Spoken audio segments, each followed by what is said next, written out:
नमस्कार, स्वागत है आपका पार्लियामेंट्री बिजनेस में। मैं हूं आपके साथ पवन शर्मा। आज हमारे साथ है मंडी से बीजेपी के सांसद राम स्वरूप शर्मा जी। बहुत स्वागत है सर आपका। सर, आपने लगातार कई मौक़ों पर इस चीज़ को उठाया है कि कांग्रेस शासित सरकारों में मंडी ज़िले का विकास नहीं हुआ, मंडी संसदीय सीट का विकास नहीं हुआ जिस तरीके से वहाँ होना चाहिए। चाहे पंडित सुखराम वहाँ से लगभग कई बार सांसद चुने गए, केंद्र में मंत्री बने, वीरभद्र सिंह खुद वहीं से सांसद चुने गए, उनकी पत्नी भी सांसद चुनी गई, कई बार सरकारों में मंत्री भी रहे, लेकिन उस हिसाब का उन्होंने काम नहीं किया। आपने संसद में अपने संसदीय क्षेत्र मंडी के लिए विशेष पैकेज की भी मांग की है। देखिए, रोहतांग टनल का काम था, अटल जी द्वारा इसका शिलान्यास किया गया था, लेकिन हमारी सरकार नहीं बन पाई। 2004 में कांग्रेस की सरकार आई, सोनिया गांधी की सरकार आई और काम डिले कर दिया गया। बाद में फिर भूमि पूजन हुआ, लेकिन रोहतांग टनल का काम पूरा हो। 2014 सरकार बनी, मैं लगातार वहाँ उससे जुड़ा रहा और माननीय प्रधानमंत्री स्वयं वहाँ की फीडबैक लेते थे, काम रुका तो नहीं है, रोहतांग टनल समय में पूरा हो। और आपने देख लिया, रोहतांग टनल बना, उसका लोकार्पण माननीय प्रधानमंत्री जी ने किया। उसमें पैसे की भी बचत हुई, समय की बचत हुई और इतना बड़ा ऐतिहासिक कार्य हुआ। चंडीगढ़ मनाली 4 लेन का काम आज रात दिन काम चला हुआ है।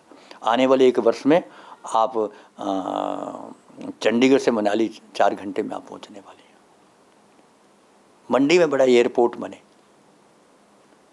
आज माननीय मुख्यमंत्री जी लगातार प्रयत्नशील हैं कि उसका काम शुरू हो। हमारे देश के प्रधानमंत्री से मिलकर अभी पीछे आए तो सारी चर्चा करके गए हैं, बड़ा एयरपोर्ट बने मंडी में। यानी मंडी जो छोटी काशी के नाम से जाना जाता है, वहाँ कई योजनाओं लेकर आए हैं और हमें चट्टानी नमक, यानी जैसे गुमा नमक हम कहते थे, पूरे देश को वहाँ से दिया जाता था। खाने बंद पड़ी थी। 2014 मैंने कहा था खानों को शुरू करेंगे। आज माननीय प्रधानमंत्री की कृपा से आज नमक की खाने शुरू, नमक पर आधारित उद्योग लगने वाला है।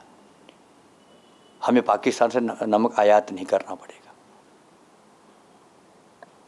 पठानकोट मंडी 4 लेन का काम, जो वहाँ नेशनल हाईवे नहीं बन पाया था, आज उसका काम आगे बढ़ा है। और प्रधानमंत्री ग्रामीण सड़क योजना, ये पहली बार हुआ। माननीय प्रधानमंत्री नरेंद्र मोदी जी जब बने, मैं कहता हूँ मंडी पार्लियामेंट के कोई सड़कें नहीं बची होंगी जिनके लिए धन नहीं आया, धन का प्रावधान किया गया। आज बड़े पैमाने में इसका निर्माण कार्य चला, कुछ पूरी हो चुकी हैं। एक नई दिशा उन्होंने दी। तो बहुत सी योजनाएं। और सबसे बड़ी बात कि मंडी पार्लियामेंट में 3 जनजातीय क्षेत्र पड़ते थे। लाहौल स्पीति पड़ता है, भरमौर पड़ता है, किन्नौर पड़ता है। तो मैंने आग्रह किया था कि चाइना बॉर्डर से हमारी सीमाएं लगती हैं, जब आप नॉर्थ ईस्ट को विशेष पैकेज दे सकते हैं तो मेरे इन जनजातीय क्षेत्रों को दीजिए उसी तरह, ताकि जो दिक्कतें हमारे जनजातीय क्षेत्र के लोग पा रहे हैं, वहाँ दूरसंचार सुविधाओं की कमी है, चाइना का नेटवर्क हमें डिस्टर्ब करता है, 6 महीने बर्फबारी होती है, रोड बंद रहते हैं, कई दिक्कतें हैं उनको, बॉर्डर पर लोग रहते हैं, तो उन्हें विशेष पैकेज मिलना चाहिए। मैंने सरकार से आग्रह किया। सर, आप खुद 2 बार सांसद रहे हैं, अभी भी सांसद हैं। आपके संसदीय क्षेत्र में आपके द्वारा कराए हुए विकास कार्य कौन कौन से हैं?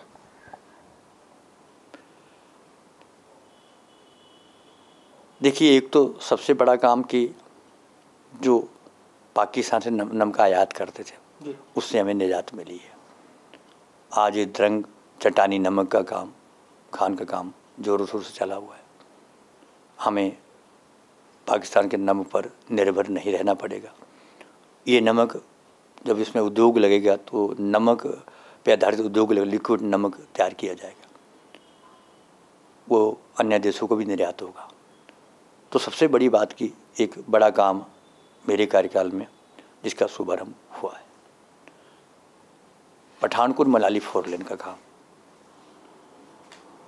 आज वो लगभग 1 वर्ष के कार्यकाल में वो पूरा होने वाला है। दूसरा जो एयरपोर्ट का काम जो सरकार हमारी बनी माननीय मुख्यमंत्री जयराम ठाकुर जी प्रयत्न किए, आज उसका कार्य अभी आगे बढ़ा है। एयरपोर्ट का बनना बहुत ज़रूरी है क्योंकि भुंतर एयरपोर्ट छोटा है, वहाँ बड़े विमान लैंड नहीं कर सकते, तो वो काम आगे बढ़ा है।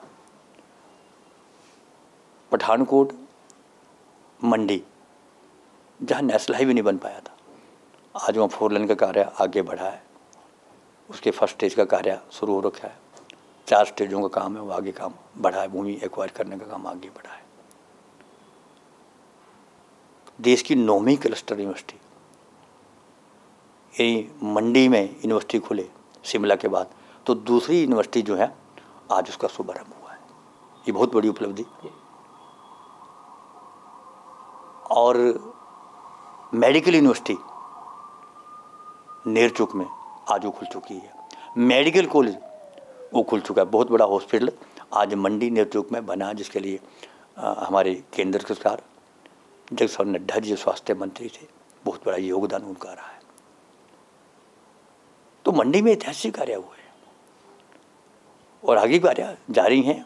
माननीय मुख्यमंत्री जयराम ठाकुर जी और देश के प्रधानमंत्री नरेंद्र मोदी जी मंडी पार्लियामेंट का विकास की योजनाओं का, विकास के कार्यों को पूरी उनकी कृपा रहती है और मुझे विश्वास कि आने वाले दिनों में ये विकास की गति और बढ़ेगी। सर, आप दूसरी बार सांसद बने हैं और बड़ी लो प्रोफाइल रहते हैं आप। राजनीति में शुरुआत किस तरीके से हुई? मैं पहले सरकारी सेवा में था, संघ का स्वयंसेवक था और संघ से प्रेरणा मिलती कि सादापन और ये जो भूमिका रहती है हमारी वो बनी रही। हम जिस मर्जी बड़े पद पर चले जाएं, लेकिन एक साधारणता ये बनी रहनी चाहिए। और संघ स्वयंसेवक में कूट कर भावना भरी होती है। तो सांसद बना तो भी मैं अपना जो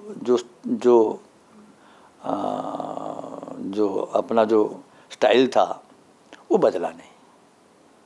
अब भी जहाँ चाय पीता था, जहाँ नाश्ते करता था, सांसद नहीं था, अब भी वहाँ जाकर नाश्ता भी करता हूँ, चाय पीता हूँ, ढाबा है, होटल है, तो मैं रुकता हूँ वहाँ और कार्यकर्ताओं से वैसे ही मिलता हूँ।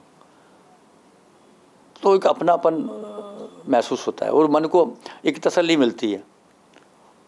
और जो दूसरे लोग हैं वो भी देखते हैं कि भाई सांसद बनने के बाद भी ना तो उसका परिवार बदला, ना तो सांसद बदला, और इससे मन को शांति मिलती। सर, आपने संघ की बात की। संघ से बहुत लंबे समय तक आप जुड़े रहे, शायद जहाँ तक मैं ठीक हूँ। और संघ से आपको सीखने के लिए क्या मिला? देखिए, संघ का स्वयंसेवक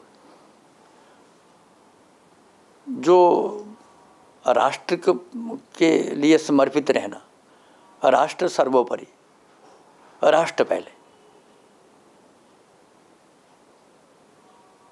जब हम शाखा जाते हैं तो ये राष्ट्र पर समर्पित रहने की जो छोटी छोटी बातों को लेकर जिस तरह प्रेरणा वहाँ मिलती है बाल्यकाल से लेकर,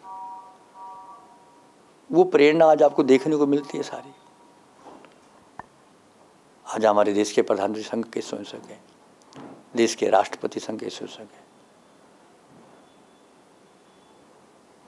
और जिस तरह समाज के साथ जुड़े रहना, जाति पाति से दूर, धर्म से दूर, पूरे देश के लिए समर्पित रहना,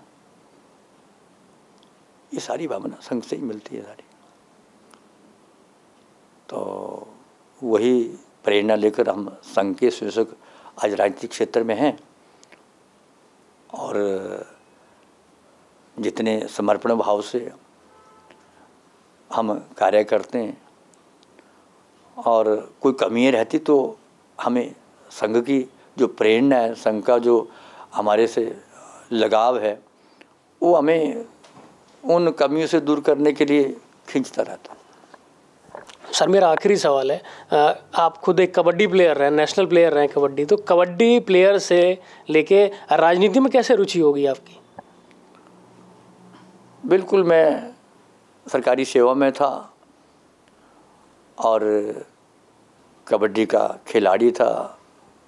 राष्ट्रीय स्तर पर, अखिल भारतीय स्तर पर कबड्डी का खेलने का मौका मिला। और संघ का स्वयंसेवक हुआ तो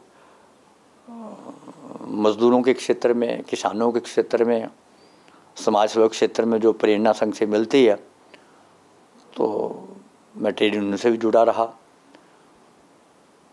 और फिर सरकारी सेवा छोड़कर फिर संघ के दायित्व में रहा और संघ से फिर राजनीति के क्षेत्र में आना।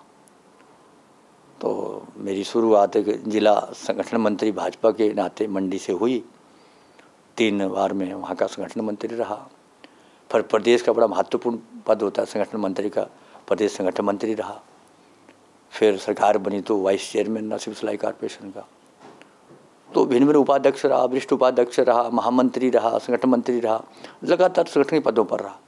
और 2014 में फिर सांसद का चुनाव लड़ने का मौका।